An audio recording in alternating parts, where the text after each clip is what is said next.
Diskusi 5, menyikapi kelebihan dan kekurangan AI dalam proses pembelajaran. Kita akan belajar terlebih dahulu kelebihan dan kekurangan AI. Berdasarkan sumber umn.ac.id, ada pun 5 kelebihan dari artificial intelligence ini. Yang pertama adalah peningkatan efisiensi dan produktivitas. Nah, keuntungan signifikan dari AI adalah kemampuannya yang bertugas untuk mengotomatisasi tugas-tugas yang banyak dan berulang. Nah, membebaskan sumber daya manusia sehingga sumber daya tersebut dapat fokus dan upayanya jadi lebih kreatif dan kompleks. Dan menyederhanakan proses dari tugas tersebut, si AI dapat secara signifikan meningkatkan efisiensi dan produktivitas di berbagai bidang. Yang kedua adalah kelebihannya dapat menganalisis data secara tingkat lanjut. Nah, algoritma AI ini dapat menganalisis data dalam jumlah yang sangat besar dan dalam waktu yang sangat singkat dibandingkan dengan waktu yang dibutuhkan oleh manusia itu sendiri. Nah, contohnya saja dalam bidang kesehatan, artificial intelligence ini dapat membantu mendiagnosis penyakit, memprediksi hasil pasien, dan mengidentifikasi pola dalam data medis sehingga dapat ditemukan jenis-jenis penyakit secara cepat dan dapat ditangani dengan cepat pula. Yang ketiga, otomatisasi. Nah, dengan memanfaatkan teknologi AI, organisasi dapat mengotomatisasikan berbagai proses sehingga menghasilkan penghematan biaya yang signifikan. Kemudian yang keempat adalah personalisasi yang dapat ditingkatkan. Nah, artificial intelligence memiliki kemampuan untuk menganalisis preferensi, perilaku, dan juga data historis si pengguna. Nah, lalu bagaimana dengan industri pendidikan? Nah, si AI ini juga dapat mempersonalisasikan pengalaman pendidikan dengan mengadaptasi konten dan jalur pembelajaran sesuai dengan kebutuhan setiap siswa. Lalu kemudian yang terakhir adalah adanya inovasi-inovasi baru. Nah, dengan penggunaan kecerdasan buatan atau AI akan ditemukan potensi untuk mendorong dan berkontribusi pada penciptaan inovasi baru dari berbagai cara. Nah, sebagai contohnya saja dalam dunia kesehatan, dokter dapat memanfaatkan kehebatan teknologi berbasis AI untuk memprediksi penyakit yang sulit untuk ditemukan. 5 kekurangan artificial intelligence yang pertama adalah berdampak pada terjadinya pengangguran. Nah, karena AI akan menggantikan sebagian besar tugas besar dan juga tugas berulang ini akan dikerjakan oleh robot, sehingga campur tangan manusia menjadi lebih sedikit dan akan menyebabkan masalah besar dalam standar penerimaan ketenaga kerjaan. Nah, setiap perusahaan ingin menggantikan individu yang berkualitas rendah dengan robot AI. Padahal pekerjaan yang akan dilakukan sebenarnya adalah pekerjaan yang sama. Tentunya perusahaan tersebut akan memilih AI yang memiliki pekerjaan serupa namun lebih efisien. Yang kedua, risiko keamanan dan privasi. Nah, AI sangat bergantung pada data. Nah, pengumpulan data tersebut akan dimanfaatkan dan juga informasi pribadi yang dikumpulkan akan menimbulkan kekhawatiran tentang keamanan dan juga privasi seseorang. Nah, yang ketiga, bias dan ketidakakuratan. Nah, AI tidak selalu akurat. Contohnya saja ChatGPT. Nah, ChatGPT ini terkadang memberi informasi yang salah terhadap penggunanya. Nah, pengguna ini akan diberikan informasi berdasarkan data dan juga informasi dari internet. Padahal yang kita tahu, tidak semua informasi di internet itu adalah benar. Yang keempat, membuat manusia malas dan tidak kreatif. Nah, karena manusia bisa menggunakan AI untuk berpikir, keterampilan-keterampilan yang seharusnya dimiliki manusia seperti berpikir kritis, kreatif, memecahkan masalah, dapat mengambil keputusan, itu akan jarang diasah sehingga akan melemahkan kemampuan kreativitas dari manusia tersebut. Yang kelima, tidak bisa sepenuhnya meniru manusia. Intuisi yang dimiliki manusia tidak dimiliki AI, dan juga kreativitas yang dimiliki manusia tidak dapat dimiliki oleh AI.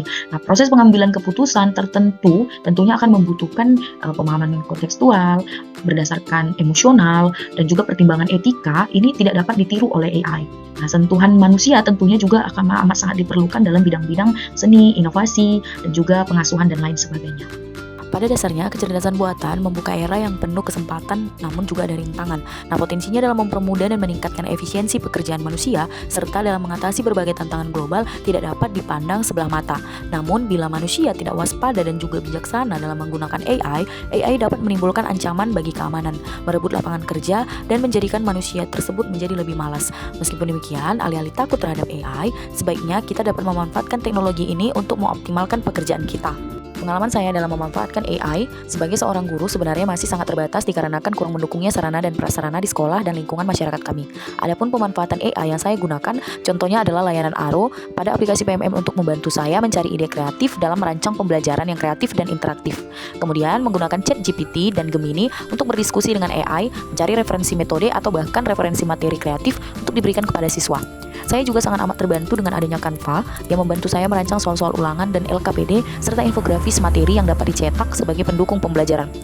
Untuk penerapan AI di kelas saya sejauh ini, saya pernah menggunakan ClassPoint untuk meminta feedback siswa, bahkan respon selama pembelajaran berlangsung. Dan saya juga menggunakan Gamma untuk membantu saya membuat materi presentasi untuk ditampilkan di kelas.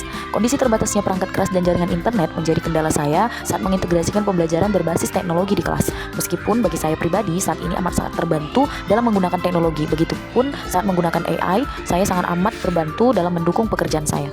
Berdasarkan penjabaran dari pendapat saya terhadap video tersebut, teknologi memungkinkan interaksi dan kolaborasi tanpa batas geografis, membuka peluang untuk pembelajaran global dan pertukaran ide yang lebih luas. Serta, hal ini akan menghapus kebutuhan akan alat yang terpisah dan berpotensi mengubah cara kita memperoleh serta berinteraksi dengan informasi.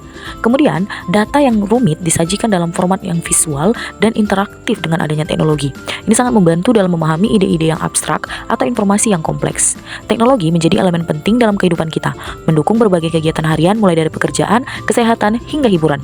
Secara keseluruhan, video ini menyajikan pandangan positif mengenai peluang teknologi dalam meningkatkan taraf hidup dan efektivitas di banyak sektor, termasuk pendidikan. Namun, penting juga untuk memikirkan dampak etis, sosial, dan keamanan yang mungkin muncul dari realitas yang sangat terhubung dan bergantung pada teknologi ini. Dari begitu banyaknya kecanggihan teknologi yang ditampilkan pada video, menjadi gambaran bagi kita mengenai kemajuan teknologi di masa depan. Saat ini pun kita sudah menemui dan memanfaatkan teknologi tersebut meskipun belum secanggih di video. Yang pertama adalah teknologi layar sentuh. Contoh yang kita temui adalah smartphone, smartwatch, dan juga papan pembelajaran interaktif yang dihibahkan di sekolah. Kemudian ada AI. Artificial Intelligence ini bisa kita temui di kehidupan kita saat ini, contohnya ChatGPT dan juga aplikasi lainnya yang membantu pembelajaran menjadi lebih interaktif. Kemudian ada alat komunikasi jarak jauh yang memungkinkan kita untuk bertatap muka dengan orang-orang yang berada di belahan bumi lainnya. Contohnya Microsoft Teams, Zoom, Google Meet, bahkan sekarang untuk sosial media pun sudah dapat menggunakan telepon secara video. Kemudian ada AR atau Augmented Reality, meskipun masih sangat terbatas penggunaannya di sekolah-sekolah atau bahkan di seluruh Indonesia, namun teknologi ini digunakan untuk visualisasi objek 3D dalam lingkungan nyata untuk meningkatkan pemahaman mulai yang semakin dikembangkan. Nah, meskipun AR ini masih terbatas, namun bukan tidak memungkinkan AR ini akan semakin berkembang di masa yang akan datang. Kemudian yang terakhir adalah Internet of Things atau IoT. Hampir seluruh perangkat bahkan teknologi yang ada di rumah dan juga benda-benda yang dapat kita gunakan di kehidupan kita sehari-hari itu terhubung satu sama lain. Contohnya CCTV, mesin cuci, dan juga benda lain yang terhubung ke smartphone. Hal yang akan saya persiapkan sebagai pendidik menghadapi teknologi yang semakin pesat. Yang pertama adalah mau beradaptasi, yaitu tidak menutup mata terhadap teknologi. Perkembangan teknologi berlangsung dengan sangat pesat dan saya harap tetap adaptif, siap menerima perubahan, serta mau menjelajahi hal-hal yang baru. Nah, sikap semacam ini akan mendukung saya sebagai guru untuk tetap berdaya guna dan memiliki relevansi sebagai guru di masa yang akan datang. Kemudian mengembangkan keterampilan saya. Saya bertekad untuk terus meningkatkan dan memperluas keterampilan digital saya melalui berbagai sumber, seperti pelatihan daring, webinar, dan juga konferensi. Kemudian langkah selanjutnya adalah bekerja sama. Kemudian yang akan saya lakukan adalah bertanggung jawab secara digital, yaitu meningkatkan kesadaran etika dan tanggung jawab dalam dunia digital. Kemudian langkah selanjutnya adalah menjadi fasilitator, menjadi pembimbing dan pengarah untuk siswa-siswa dalam menggunakan teknologi. Kemudian yang terakhir adalah mengembangkan keterampilan abad 21. Pada abad 21 ini, teknologi bukanlah sasaran akhir, melainkan sarana untuk memperbaiki mutu pendidikan. Nah, saya akan berupaya untuk tidak hanya menerapkan teknologi hanya untuk kepentingan teknologinya saja, tetapi untuk menggabungkannya dengan cara yang bermanfaat dalam penerapan kurikulum dan juga metode pengajaran. Nah, ini akan dalam hal ini berarti memilih alat yang sesuai untuk tujuan pembelajaran tertentu, sehingga mampu mendorong partisipasi siswa, mendukung kerjasama, dan juga memberikan umpan balik yang efisien dari mereka.